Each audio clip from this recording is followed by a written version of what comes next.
Hi guys, welcome to cine updates. Pawan Kalyan గారు నటించిన OG cinema నుంచి నిన్నైతే ఒక లిరికల్ సాంగ్ రిలీజ్ అయింది భయ్య. స్వయంగా ఆ సాంగ్ని పవన్ కళ్యాణ్ గారే పాడారు. అంతేకాకుండా ఈ సినిమా ట్రైలర్ కూడా రేపు రిలీజ్ అవబోతుంది. రంగస్థలం తర్వాత రామ్ చరణ్తో చేయబోయే సినిమా కోసం సుకుమార్ గారు ఆల్రెడీ స్క్రిప్ట్ పనులు అయితే రెడీ చేసుకుంటున్నారంట. యష్ నటిస్తున్న టాక్సిక్ సినిమా నుంచి ఒక ఇంట్రెస్టింగ్ అప్డేట్ అయితే వచ్చింది భయ్య. 45 రోజులుగా ఒక భారీ యాక్షన్ సీక్వెన్స్ని చిత్రీకరించిందంట చిత్ర యూనిట్. జూనియర్ ఎన్టీఆర్ నిన్న అన్నపూర్ణ స్టూడియోస్లో ఒక యాడ్ చేస్తున్నప్పుడు చిన్న ప్రమాదం జరిగి చిన్న గాయాలు అయితే అయ్యాయి అంట భయ్య.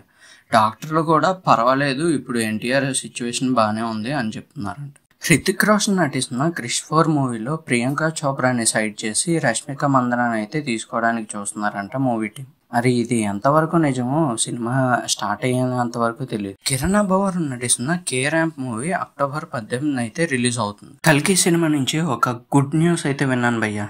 దీపికా పదుకొనెని ఆ సినిమాలో నుంచి తీసేయాలి. ఎందుకంటే ఇలాంటి వాళ్ళని ఉంచకూడదు, అసలు టాలీవుడ్లోనే రానివ్వకూడదు. చాలా మంచి పని చేశారు కల్కి మూవీ టీం. ఆంధ్ర కింగ్ తాలూకా నుంచి ఉపేంద్ర గారి పుట్టినరోజు సందర్భంగా ఒక పోస్టర్ని అయితే రివీల్ చేయడం జరిగింది. టినోవా థామస్ నజరియా కలిసి ఒక కొత్త సినిమా అయితే స్టార్ట్ చేశారు భయ్య.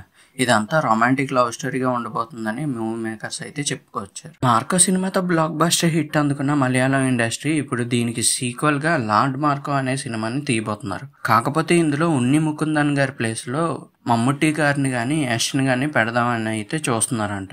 నాకైతే ముకుందన్ గారిని మార్చడం అవసరమా అని అనిపిస్తుంది. ఎందుకంటే అందులో ముకుందన్ గారి యాక్టింగ్ చాలా బాగుంటది. ముకుందన్ గారిని పక్కకు పెట్టడానికి కారణం ఏంటంటే ఈ అప్డేట్ అయితే ఉంది. మోడీ 75 అనే సినిమాతో ముకుందన్ గారు ఒక సినిమా అయితే చేస్తున్నారు మోడీ క్యారెక్టర్లో. దానికోసమని లార్డ్ మార్కో నుంచి తప్పుకుంటున్నట్లు చెప్తున్నారు మూవీ మేకర్స్. రజనీకాంత్ గారు కమల్ హాసన్ గారు కలిసి నటించబోయే సినిమాని లోకేష్ కనకరాజ్ అయితే డైరెక్ట్ చేయట్లేదని అఫీషియల్ గా ఒక న్యూస్ అయితే వచ్చింది. కానీ ఈ సినిమాని ఎవరు తీస్తారో మరి చూడాలి. ప్రభాస్ నటిస్తున్న ఫౌజీ సినిమాలో అభిషేక్ బచ్చన్ గారు ఒక క్యారెక్టర్ లో కనిపించబోతున్నారని వార్త అయితే వస్తుంది. మరి అది ఎంతవరకు నిజమో స్టార్ట్ అయ్యేంత వరకు తెలీదు అతని క్యారెక్టర్.